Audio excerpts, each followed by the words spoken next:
Radhe Radhe everyone. सावन का महीना शुरू होने वाला है और आप लोग जानते ही हैं कि लड्डू गोपाल जी की सेवा मौसम के अनुसार बदलती रहती है। सावन के महीने में लड्डू गोपाल जी की सेवा कैसे करेंगे, किन किन बातों का ध्यान रखेंगे, क्या हमें करना है, क्या नहीं करना है, और सावन महीने में सेवा के क्या नियम होते हैं, ये सभी जानकारी आपको आज के वीडियो में मिलेंगी।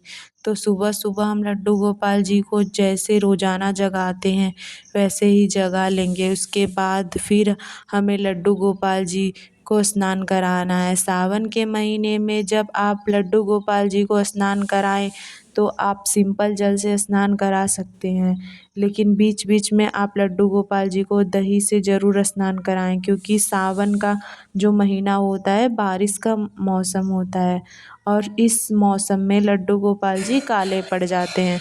तो समय समय पर जैसे आप हफ्ते में एक बार या तो तीज त्योहार आएंगे उस दिन आप लड्डू गोपाल जी को दही से स्नान करा दें, ताकि लड्डू गोपाल जी चमकते रहें। पहले दही से और फिर शुद्ध जल से हम लड्डू गोपाल जी को स्नान करा देंगे। स्नान का जो जल है उसे आप किसी भी पौधे में डाल सकते हैं और सावन के महीने में आप लड्डू गोपाल जी को रंग बिरंगे कलरफुल सी पोशाक पहना के सुंदर सा उनका श्रृंगार करें और हरा रंग उनकी पोशाक में ज़रूर शामिल करें, क्योंकि सावन का जो रंग होता है वो हरा रंग माना जाता है। इसके बाद लड्डू गोपाल जी को चंदन ज़रूर लगाएं, चंदन सेवा ज़रूर प्रदान करें और लड्डू गोपाल जी को इत्र सेवा भी ज़रूर प्रदान करें। वैसे तो हम रोज़ाना ही लड्डू गोपाल जी को इत्र लगाते हैं, लेकिन सावन में विशेष ध्यान रखना है कि इत्र ज़रूर लगाएं। फिर हम लड्डू गोपाल जी का सुंदर सा श्रृंगार करके उन्हें विराजमान करेंगे। सावन के महीने में अगर आपके पास गैया माता नहीं है तो आप लेकर आएँ और लड्डू गोपाल जी के पास सावन के महीने में उनके आसपास गौ माता ज़रूर रखें, क्योंकि जब हम लड्डू गोपाल जी की सेवा नहीं कर पाते हैं तो गौ माता लड्डू गोपाल जी की सेवा करती हैं। पहला नियम यह है कि सावन के महीने में लड्डू गोपाल जी के पास बांस की बांसुरी आप ज़रूर रखें। अगर पहले से बांस की बांसुरी आपके पास है तो वही रख दें, नहीं तो आप नई खरीद के लाएं, लेकिन बांस की बांसुरी लड्डू गोपाल जी को ज़रूर रखें। फिर हम लड्डू गोपाल जी को धूप दीप दिखाएंगे। सावन के महीने में लड्डू गोपाल जी को फूल सेवा ज़रूर प्रदान करें, क्योंकि सावन के महीने में ये बारिश का मौसम है, हल्की हल्की सी स्मेल हो जाती है जब हर जगह पर। तो फूलों को जब हम लड्डू गोपाल जी के सेवा में रखते हैं तो उनसे खुशबू बनी रहती है।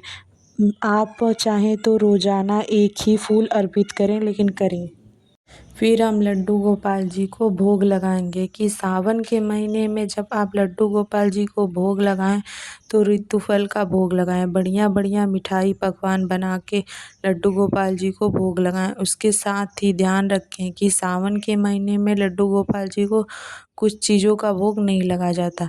तो देखिए, सावन के महीने में लड्डू गोपाल जी को जामुन का भोग नहीं लगाया जाता, बैगन का भोग नहीं लगाते हैं और कढ़ी का भोग नहीं लगाते हैं।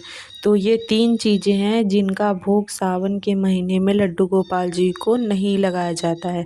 शुद्ध सात्विक फल भोजन मिठाई का भोग लड्डू गोपाल जी को लगा सकते हैं। इसके बाद हम भोग लगाने के बाद हम धूप दीप से लड्डू गोपाल जी की आरती उतारेंगे। जैसे रोज़ाना हम लड्डू गोपाल जी की आरती उतारते हैं उसी तरह से हम लड्डू गोपाल जी की आरती उतारेंगे। इसके बाद हम लड्डू गोपाल जी को झूला झूलाएं। ये तो देखिए, सावन के पहले दिन से ही लड्डू गोपाल जी को झूला झूलाना शुरू कर देते हैं।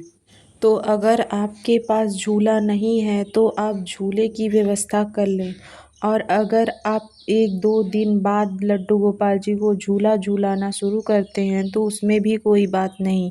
आप लड्डू गोपाल जी को झूला ज़रूर झूलाएं। जब आप झूला झूलाएं तो इस बात का ध्यान रखें कि बहुत ही सावधानी से हमें झूला झूलाना है, क्योंकि लड्डू गोपाल जी बाल स्वरूप है, बहुत नटखट हैं, तो लड्डू गोपाल जी गिरे ना, इस बात का आपको ध्यान रखना है। साथ ही जब आप झूला झूलाएं तो शाम के समय हमें झूला नहीं झूलाना है, शाम से पहले झूला झूला देना है, क्योंकि शाम को बच्चों को झूला नहीं झूलाते हैं। और साथ ही इस बात का ध्यान रखें कि जब लड्डू गोपाल जी को झूला झूलाएं तो झूले पे बिठाए हुए लड्डू गोपाल जी को भोजन ना कराएं। या तो आप झूले पर बिठाने से पहले भोजन करा दें या फिर झूला से उतारने के बाद भोजन कराएं। और जैसे कि मैंने आपको बताया, अगर आपके पास झूला नहीं है तो आप झूले की व्यवस्था कर लीजिए या रस्सी से घर पर ही झूला बना सकते हैं। बहुत आसान है झूला बनाना। सावन के महीने में लड्डू गोपाल जी की सेवा में हमें क्या करना है और क्या नहीं करना है, यह संपूर्ण जानकारी मैंने आपको आज की वीडियो में दे दी है। आई होप आपको वीडियो अच्छा लगा होगा। तो फिर मिलते हैं किसी और वीडियो में, साथ ही तब तक के लिए जय श्री कृष्णा, राधे राधे।